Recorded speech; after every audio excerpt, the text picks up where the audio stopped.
Batwa maboki, monde théâtral. Bamakambo ekosilaka te. Bamakambo penza kobimaka air nyonso na ba réseaux sociaux ekosilaka te. Pourquoi ezo continuera kaka bandeko na ngai? Monde théâtral na biso, problème nini esilaka te? Problème nini babongisaka te?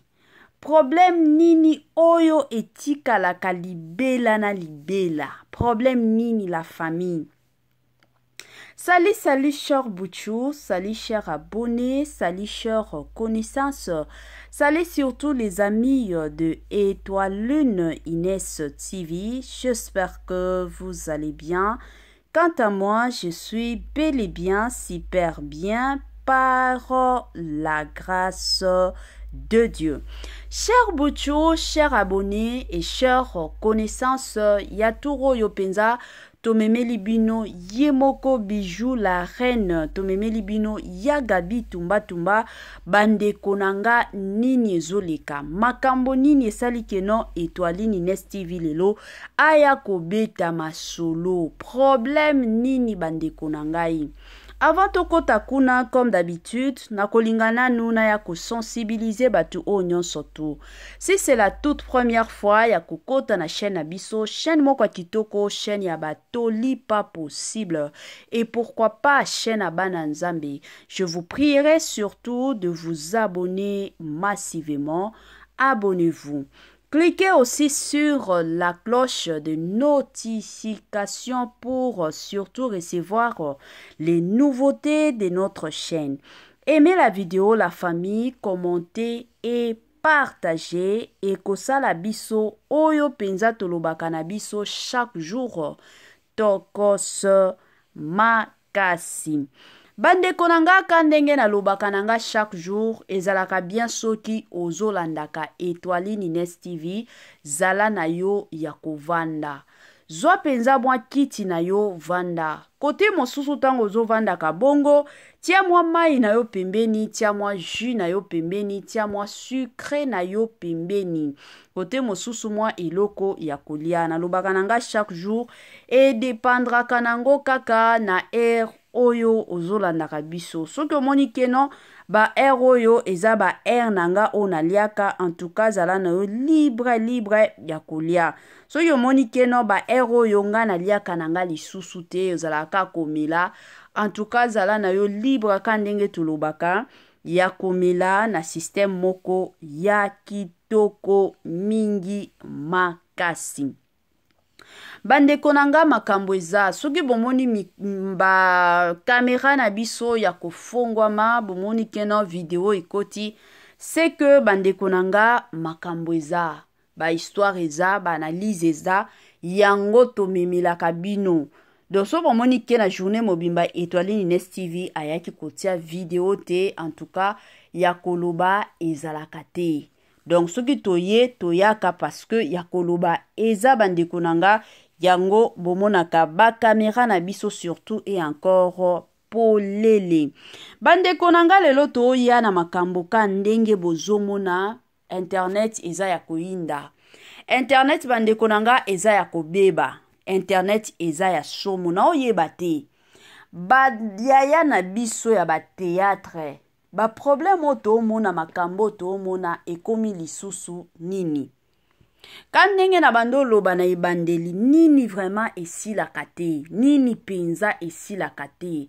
Na monde théâtral eza nini babiloko aboye elingaki ezala bien ata soki ezalaki bandeko na biso oya sika bana mike. Donc toloba bana mike tomona ba baby la donja, tomona ba luna mienzi, tomona ba mukanya, tomona ba jumelle o mibale o kutu moko ba utaki ko bale ya pas longtemps, tomona peut-être ba Mylène ba tuneti ya bongo ba eko swana na ba réseaux sociaux, ba princesse Ilunga, ba soki totali ba mosusu banani ba Priska Kanushipi peut-être ba yeko swana na ba réseaux sociaux.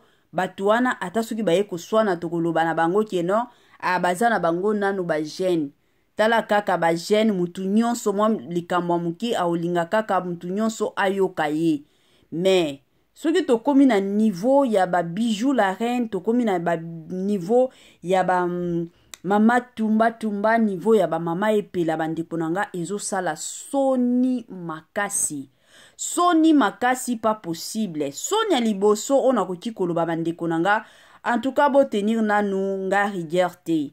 Parce que makambo mosusu il faut tolobaka. Tolkota nanu na bijou la reine. C'est vrai na kote la kaye mingi ebele abatu déjà ba yebi ke non Etoiline Ines TV a kote la ka bijou la reine mingi makasi. Mais makambo mosusu il faut toloba na biso bandeko nanga parce que eza lisusu bien te. Ba makambo mosusu tokomi komona ngo lisusu bien te. Yango il faut kaka to yaka toloba ka ndenge ezalaka. Bijou la reine. Kandenge tobengaka yo bijou la reine. Queen Mada, mwasi nzambe, mwasi ya kitoko, yaya. Bamakambo mosusu kandenge omonaka. Bamakambo mosusu kandenge oyokaka. Bamakambo mosusu batikaka ngo. Ezate ke non soki o répondre mutu et puis c'est fini. Wana ba moneli yo to makambo o bazoloba eza nango ya solo te.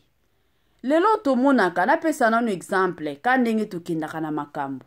Ba Belvi Kandi, ba Sila Bisalu, ba Irsil Peshanga, ba Dina na la douce. Combien de fois batu baya ko finga bango na ba réseaux sociaux? Combien ya batu ba kote la bango ba live? Mutu apelisi penza kamera na epo na kofinga Belvi. Mutu apelisi penza kamera na epo na koya kofinga Sila Bisalu. Mutu apelisi kamera na epo na koya kofinga Irsil Peshanga. Mutu apelisi penza kamera na ye po na koya kofinga Dina na la douce. Est-ce que batu wana bosi bomona bango ba ya pe ko répondre? Ba ya ka ko répondre te. Ezate ke non biloko o batu balobaka na bakombo na bango to makambo o batu babiminisaka ezalaka makambo ya solo. Ezala ya solo te. Je m'excuse, mais bango ba préféraka na bango ko garder silence. Silence wana elakisaka déjà ki mukolo. Omoni soki mutu azoya ko finga yo, mutu aye afingi akoti ba émission afingi mutu aye ko minimiser yo. Tour à liboso oye ko répondre ye yami balo répondre ye yami sa tozo répondre ye te. En tout cas akolemba na ye akoyaka lisusu koya ko bebisa kombo na yo te. Mais soki mutu aye a lobby pe kuna yo pe koti émission ke ko répondre ye mama batu bando yaka kaka ekozala moko bakomi mibale bakomi misatu bakomi 4 bakomi 5 bakomi ko bakisama. Pourquoi? Parce que bayebi ke soki toke akoya ko répondre. Mais soki batu bazo yaka ko finga kayo oza na tana bango te ozo yaka ko répondre bango te. En tout cas ndeko na ngai ya mwasi yo nalingaka mingi omonaka lisusu batu bazo ya kolobela kayo te. Et puis de tuer une femme mariée. Mwasi oyo aza na ndako ya libala ka ndenge nalobaka na nga chaque jour bandako nyonso matata ezangaka te. Eza na batan oyo bozala na bino bien mais eza batan mosusu jour mosusu bolamuki ka boye moi incompréhension ekoti nango peut-être incompréhension no kanisi ke no et aussi la nango ka lelo mais et continuer celle ceux qui une semaine et celle ceux qui 3 jours et dépendra ka na ba couple eza na ba couple neti ba couple ba biso toza bana nzambe toyebi ke no moi incompréhension so ki ekoti moyen to lala ya kosilika ezate foka to bongisa. Bon, ezana e dépendra ka na ba couple. Soki peut-être que couple na bino oza mutu boko kangaka kanda wana italio kaka. Peut-être que mobala kanga kanda italien kaka. Wana mona batu mosusu ba okende ti ba 1 semaine, 2 semaines sans kosolisana kate.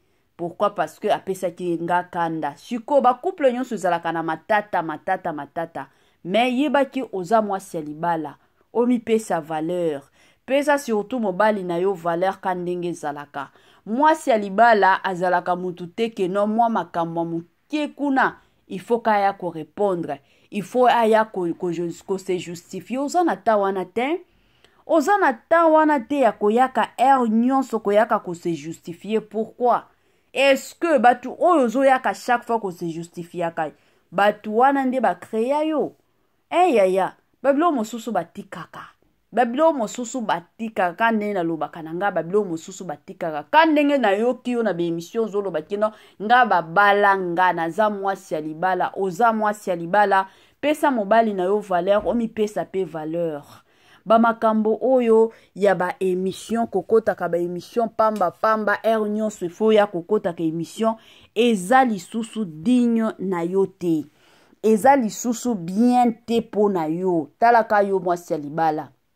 Zuko mibali mosusu kane tozala boyi ozo kota ba émission lelo koti lobi kuno koti mibali mosusu lobi mwasi yango azalaka marié to libala esi ekufa kane ba oloba ke libala na yo ekufa.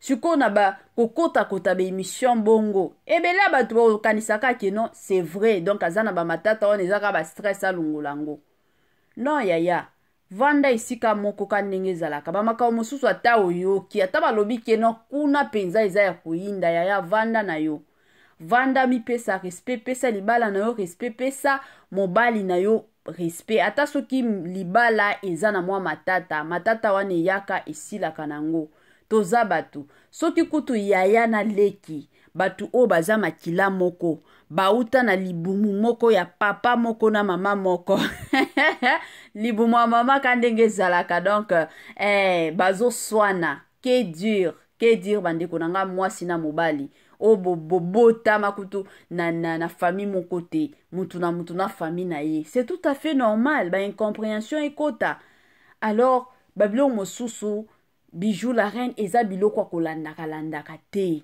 Ata soki baye ko sasa yo combien ya batu kandenge na utaki koloba combien ya batu basasa bango na ba réseaux sociaux est-ce que bayaka ko répondre te toyebi mama Moseka toyebi biso nyonso ki azalaka marié combien ya batu bafinga bayaka koloba mabe pona mama Moseka mais vu que ayaka ko répondre batu te lelo oto toza wapi est-ce que batu bayaka toujours ko finga ye bafinga kaete Dédé aussi tomonaka mama ani biasi c'est une femme mariée jamais omona mama ani yo wana kota ki émission babilo mosusu ya tika ko uza mwasi ya libala ba émission wana batu mosusu ba okotango parce que aza besoin na visibilité aza na besoin batu ba mona siko mwasi ya libala mutu oyo ifo mona kayo nyonso za mobali na yo ba émission wana babilo mosusu bakataka nango bakataka penza na système moko ya bien penza makasi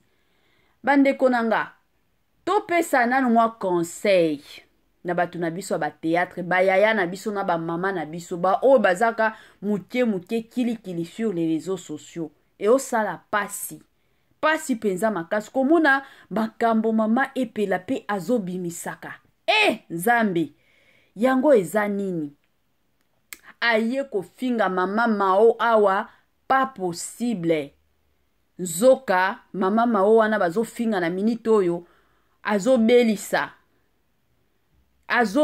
bandeko na ngai ye azoya kaka kofinga koloba bilobalo eza nini bandeko na nga mosusu na yoka na kanda isola nga pasi penza na motema komona ba mama mibimba ba mama wana eza ba mama wana peut-être soki ezalaki ata trouble Cardozo na Mimi Kabongo bazoyokanaka te ba mama wana bavandisi bango balobi Cardozo ya kovanda Mimi Kabongo ya kovanda bozowelela nini bovanda bino boza batu moko bosalaka ba théâtre bino nyonso boye obandi kopesa bango conseil mais eza ya pasi komona ba mama epela ba mama mikolo bazokotaka na ba réseau pona koyaka Bijou la reine alobaki ekendaki mao asalaki boye ezosala pasi vraiment 2024 yango oyo chère comédienne surtout makambo ebele ezaka na ba comédienne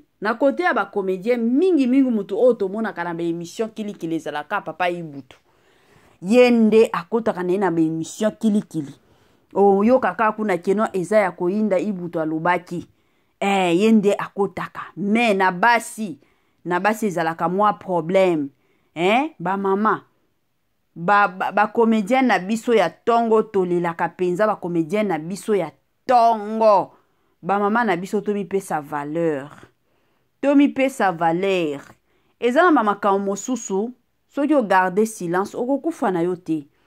Bamakambo mosusu ozokota na baémission bino boyokanisaki no na okota na nga ntango okota wana mosusu tokontrolaka na biso langue na biso te. Omonaka okomi kobimisa na yo na oyo planifiaki koloba te okomi kobimisa ngo. Yango bomonaka bato mosusu balingaka na bango kutu te kokota baémission. Pourquoi? Parce que ayebi ke peut-être na koki kokota bongo na ye kobetisa baninga mosusu mabaku. E osala pasi penza mingi Yagabi tumba ye pe apelisaka moto. Yagabi somo. Bandeko nanga bosi boyoki kuna Yagabi alobi ke no. Ursule Peshanga mupesha love mobutu moko ya tongo Black Line. La maman surtout de ba pesha love babenga bango kabongo pesha love. Bandeko nanga Yagabi aindi sikuna. Yagabi alobi ke no Ursule Peshanga abando luka poto depuis à l'âge de 23 ans. De abando luka poto yango lelo poto eye yango azanango kabo yazo lengi la poto muke ba photo na France wana nde somo. Yagabi alobi ke no ye penza Ursule Peshanga bando luka poto depuis 23 ans. Bandeko nanga ata bino moko yango makambo na oloba. Est-ce que makambo a bongo eza makambo moko akobimisa na ba réseaux sociaux? Pourquoi kolinga ko humilier moninga? Yagabi jour mosusu na bando tanga ba commentaire ya émission moko na salaki ebele ya batu ba bando loba eza ebele ya batu bandeko nanga na loba nanga kaka eza teke na otonga mutu to na osala kisongi te mais eza kaka na émission ka ndenge tobetaka masolo. Bandeko nanga ba commentaire wana ebele ya batu ba bando loba kaka no balingaka Yagabi mingi makasi. Ebele bazoloba tosepelaka na Yagabi mais eloko oyo ekomi ko décourager biso eza biloba loba ya Yagabi. Yagabi akomi na biloba loba ya makasi. Na kalawana toyebaki Yagabi kana ba film ke ya koloba si saja kusala ba trouble ba matata na ye wana kokotisa ngo kitoko. Mais azalaki mutu te ke non ya ba biloba loba kota ba émission asala boye azalaki na ye bongo te. Mais sikoyo awa ekomi kolekisa ekomi kolembisa biso tolandaka ye lisusu. Bandeko nanga toyebi ke Yagabi azalaka mutu moko azalaka polele mais eza na bamakambo mosusu ka ndenge na lobaka bamakambo mosusu ata soki esalemaki dans le passé eza te ke non oya lelo pona kolinga kosali réputation ya mutu pona koya peut-être ko humilier lié eza bien te ka ndenge biso nyonso tomibatelaka parce que ndenge toza boye na vie mutu nyonso tu abatelaka réputation na ye. Eza na mutu moko te oyo aolinga moninga na ye collègue na ye de service aya kobebisela ye réputation. Mutu moko te alingaka te. Siko soki omoni mutu azoyaka na à la légère boye aya kobebisela yo réputation esalaka pasi. Yango tosengika na Yagabi ba fan na yo nde bazo réclamer eza lisusu bien te Yagabi tumba talaka yo mama tumba ya tongo yazala neka mama tumba batu na yo ba réclamer balobi ke non mama tumba makambo zo sala eza lisusu bien te batu na yo bazo sepela na ngo te. Donc ba fan penza na yo bazo sepela na bango te. Ba vérité oui bien que lobaka na yo ba vérité ozalaka na yo polele mais ba fan na yo bakomi ko baye ba biloko bongo ba vérité wana e osala bango pasi komi ko sala bango moi mabe parce que totaki kolandango na kandenge batielaka biso ba émission na landaki yango d'ailleurs na Facebook pe tango na oyoka makambo ka ya ba Bijou la reine na ba commentaire déjà ebele ya batu babandaki déjà bazalaki na esengote na biloko Yagabi alobaki bien ki abando loba na ye na koseka eza na ba vérité mosusu kandenge adage moko elobaka toute vérité n'est pas bon à dire ezalaka mwa makambo ya solo eza na ba vérité mosusu kokina yo koloba ke non eza nango vérité nazoloba me bato mosusu façon bazwi yango balobi ke mama oyo alingi nde koloba esalaka pasi esalaka pe kitoko te esalaka penza kitoko te yaka bikote wana yo moko yebi kaka ndenge obongisaka na système moko ya bien tala kaka bafan na yo nde baleli bongo donc yagabi bongisaka kote wana na système moko ya kitoko yosunga penza bafan na yo na ndenge moko ya bien. Cher Bouchou, cher abonné et cher connaissance, yango kaka moi conseil ya mukelelo tolingaki topesa mingi conseil na biso ezalaki basé sur notre comédienne star ya Tongo Bijou la reine mwasi nzambe toyelaki mingi tala kaka ye mwasi ya libala donc azalaka toujours et encore exemplaire.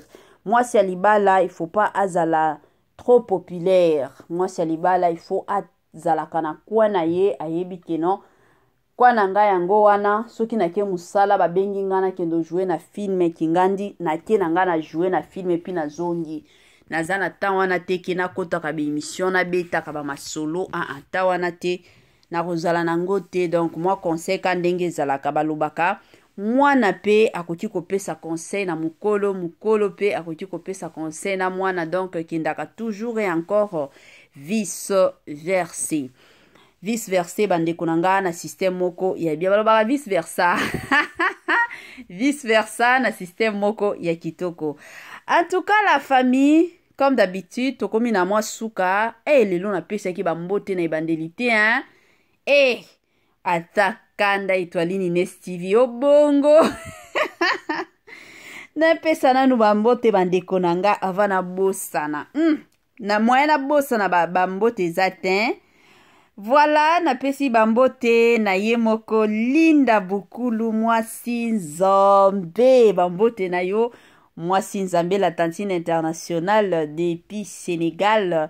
Na pesi bambote na ye moko nabengaka ye nokwa bana tonton héritier yola bisika nyonso ozolandaka Etoiline Nest TV. Na pesi yo bambote na ba meilleur ve na système moko ya kitoko. Na pesi bambote na nga na ye moko tonton Etienne Kambala plutôt tonton Etienne Kambala na pesi yo mbote depuis Canada bambote na yo yango wana zwa yango na système moko ya kitoko. Na pesi bambote na nga na mama Vicky Mbonzo depuis Sénégal bambote na yo mama Vicky esika nyonso ozolandaka Etoiline Nest TV. Bambote na nga na ye moko ndeko na nga ya mwasi na kombo ya Madame Sidonia Siala na pesi yo bambote ka ndenge ezalaka na système moko ya tokos makasi. Na pesi bambote na nga ka ndenge topesaka na biso bambote na nga na ye moko Madame Christine Lonongo depuis France bambote na yo yango wana na système moko ya bien. Bambote na nga na ye moko Madame Pascaline Kiong na pesi yo bambote bisika nyonso landaka Etoiline Nest TV bien que ozalaka na yo na Turquie mais kopesa yo bambote kaka na système ya bien. Bambote na Madame Judith Diampo Visa na pesi yo bambote talaka yo la française la parisienne moko ya Tongo. Bambote na nga na ye moko ndoi ya motema na bengaka ye mingi ka ndoi Inès J'aime Antonia et pourquoi pas Inès Simba na pesi yo bambote na système moko ya kitoko. Bambote surtout na balandi nyonso ya Etoiline Nest TV o nyonso to bazwaka bata na bango pona kolandaka biso. En tout cas na pesi bino bambote bisika nyonso boza bambote bien que na yebaka penza bakombo na bino te mais quand même na pesi bino bambote na système moko ya tokos et encore tokos mingi makasi. Cher Bouchou, cher abonné et cher connaissance, Nous voici vraiment à la fin de notre épisode. Bye bye la famille et à la prochaine.